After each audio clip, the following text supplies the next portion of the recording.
Assalamualaikum warahmatullahi wabarakatuh. Selamat pagi anak-anak.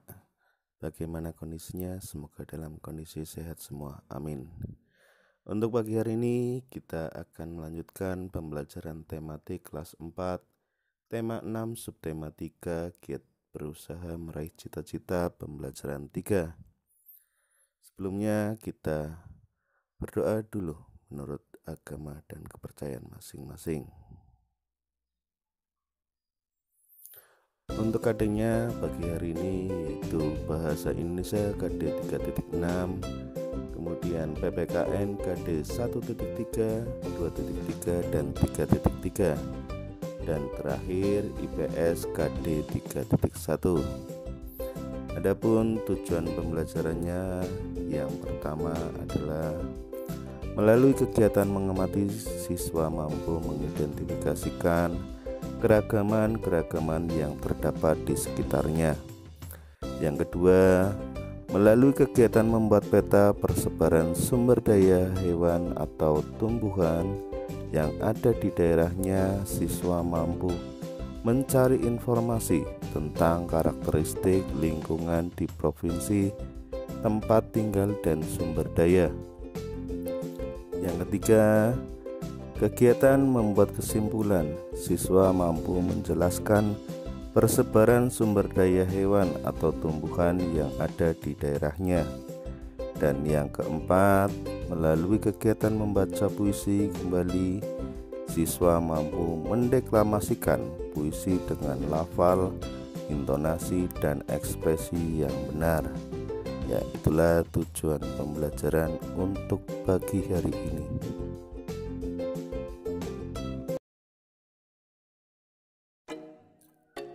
Cita-cita tidak mengenal suku, agama, atau kebangsaan. Semua orang dapat menempatkan cita-citanya setinggi langit. Namun setiap orang harus berusaha keras untuk mencapainya.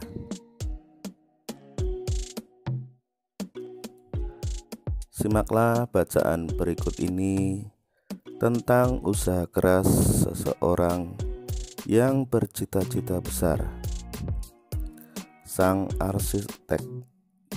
Pada tahun 1955, Presiden pertama Indonesia, Insinyur Soekarno, mengadakan sayembara membuat desain maket Masjid Istiqlal. Sebanyak 22 dari 30 arsitek lolos pada seleksi awal. Presiden Soekarno pun mengumumkan bahwa pemenangnya adalah seorang bernama Fredrik Silaban. Siapakah dia?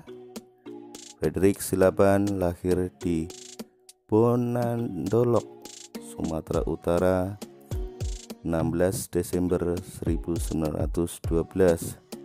Ia adalah seorang lulusan Koningen Wilhelmina School, sebuah sekolah teknik di Jakarta. Meskipun bukan lulusan sekolah arsitektur, ia dapat memenangi sayembara tersebut, dan semenjak itulah karya-karyanya banyak dikenal di seluruh Indonesia. Masjid Istiqlal merupakan masjid terbesar dan termegah di Indonesia yang dibangun pada tahun 1961 dan pertama kali dibuka untuk digunakan pada tahun 1978. Dengan demikian diperlukan waktu 17 tahun untuk membuatnya. Dengan usaha yang gigih dan pantang menyerah, Fredrik berhasil menyelesaikannya. Karyanya diakui sebagai karya asli anak bangsa Indonesia. Ia bahkan berhasil menyandingkan pembangunan masjid ini dengan gereja katedral di Jakarta. Gereja katedral adalah gedung tempat umat Katolik beribadah. Konsep persatuan dan kesatuan yang dibuat oleh Presiden Soekarno dapat diwujudkan dengan baik melalui kedua bangunan tersebut. Hingga kini kedua gedung yang menjadi simbol toleransi dan persatuan itu tetap kukuh berdiri meski arsiteknya telah tiada.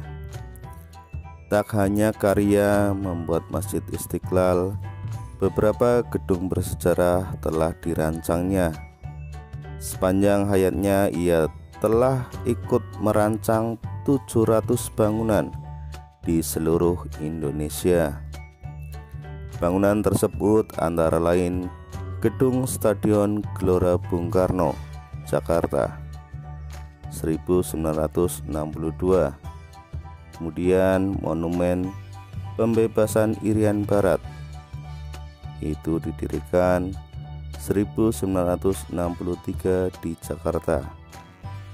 Selanjutnya Monumen Nasional atau Tugu Monas, Jakarta, dibangun 1960.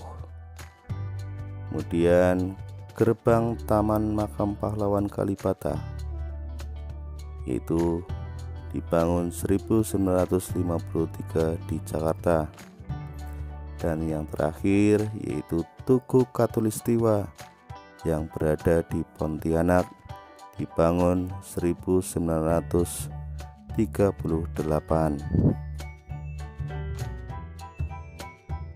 Ya, setelah mendengarkan cerita tentang sang arsitek, berikut diagram tentang Frederick Silaban. Cita-cita Frederick Silaban yaitu menjadi arsitek. Halangan yang dihadapi yang pertama yaitu bersaing dengan 30 arsitek untuk memenangkan desain Masjid Istiqlal. Yang kedua, beliau bukan lulusan sekolah arsitektur. Dan ketiga, beliau bukan seorang muslim. Sikap yang dihadapi yang pertama, usaha yang gigih, pantang menyerah, dan bekerja keras. Usaha yang dilakukan yaitu berhasil menyelesaikan Masjid Istiqlal dalam waktu 17 tahun. Dua, berhasil menyandingkan masjid dengan gereja. Dan ketiga, merancang 700 bangunan seluruh Indonesia. Selanjutnya, apa saja prestasi yang telah diraih Frederick Silaban dengan usaha dan kerja kerasnya?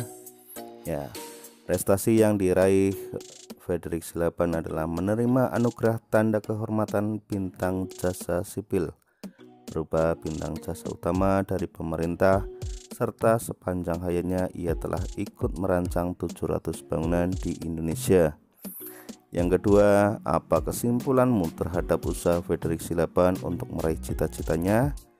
Ya, Frederick Silaban bukanlah seorang yang lulusan sekolah arsitektur, tapi dengan usaha yang gigih dan pantang menyerah, karya-karyanya beliau banyak dikenal di seluruh Indonesia.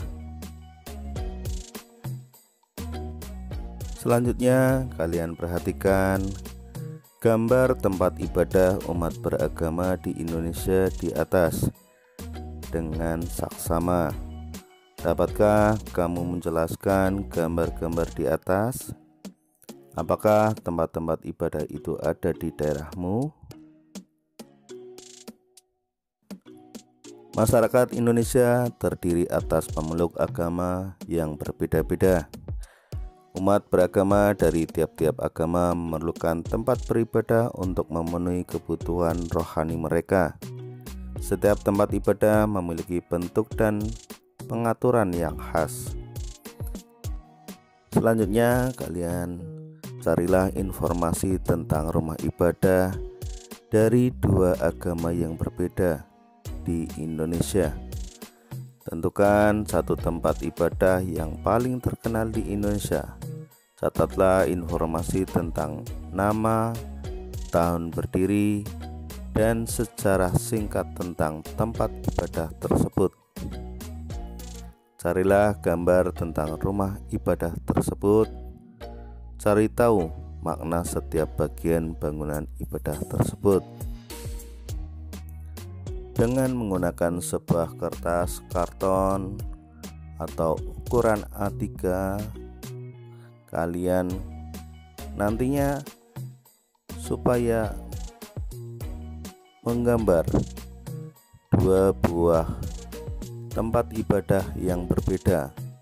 Kemudian cari tahu nama, tahun berdiri tempat ibadah umat apa, dan secara singkatnya serta kegunaannya.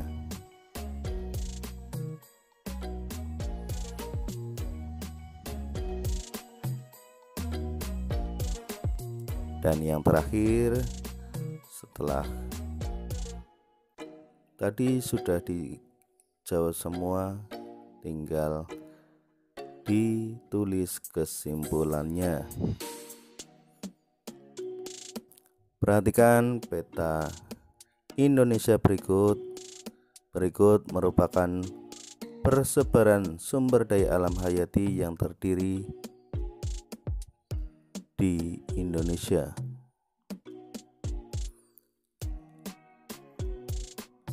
Peta di atas disebut peta tematik, yaitu peta yang berisi informasi khusus.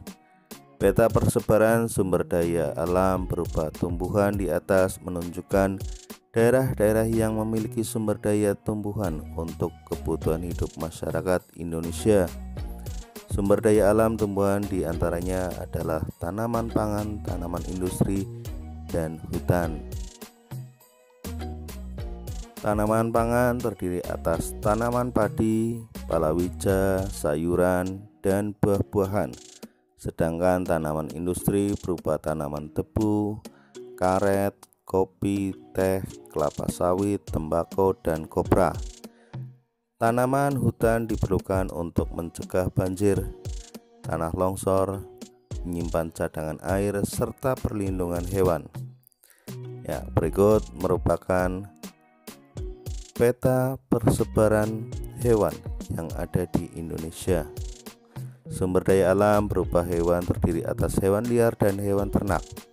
Hewan liar tinggal di hutan dan taman-taman nasional untuk dilindungi dari kepunahan. Contoh hewan liar tersebut yaitu ada harimau, kera, orangutan, gajah, badak, banteng, dan anoa. Hewan ternak berupa hewan yang dipelihara atau diternakan untuk memenuhi kebutuhan manusia. Contohnya ada hewan ayam, itik, sapi, udang, dan domba. Selanjutnya, mendeklamasikan puisi memerlukan persiapan yang baik. Selain menghafalkan baris demi baris, kamu juga harus memahami makna puisi tersebut. Setiap orang bisa memiliki pemahaman yang berbeda terhadap makna puisi. Salah satu cara untuk membedakan makna puisi adalah dengan memberikan penekanan pada saat mendeklamasikannya. Pemberian tekanan pada baris puisi biasanya menggunakan tanda V. Perhatikan penggunaan tanda tersebut di bawah ini. Tanda V1 menyimbolkan tekanan kata pendek sekali. Tanda V2 menyimbolkan tekanan kata agak panjang. Lihatlah kembali puisi tentang penjaga alamku pada pembelajaran pertama.